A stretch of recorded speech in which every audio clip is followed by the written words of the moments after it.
And parents of young children will find this next story interesting. It's about a game some Winnipeg students are playing in class. Their teachers say it dramatically reduces disruptive behavior. The National's Nahlah Ayed got an inside look at the pilot project. A harmonica isn't known as a tool for keeping discipline, but in this classroom, that's all it takes to bring peace and quiet. We're going to play the PAX game.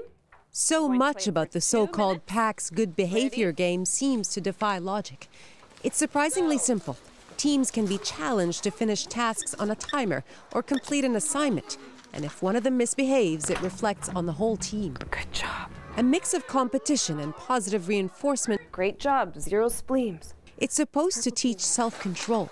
Since they've started playing it in September, their teachers say the change is extraordinary. They're just so calm, relaxed, happy. They know what's happening. They know what the expectations are. Go! That alone has generated excitement about the first pilot of its kind in Canada. So how do we make it more acceptable to the kids and not... But there's more.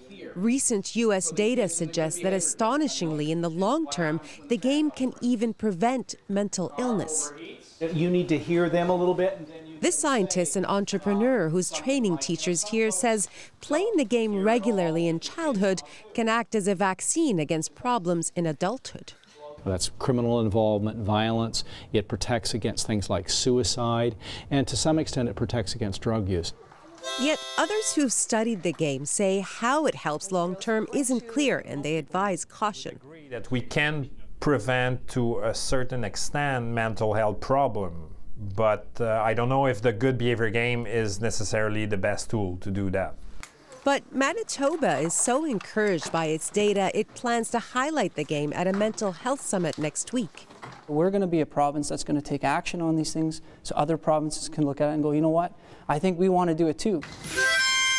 But back in class, even the older children buy in, trying not to spleen or make mistakes that cost their team.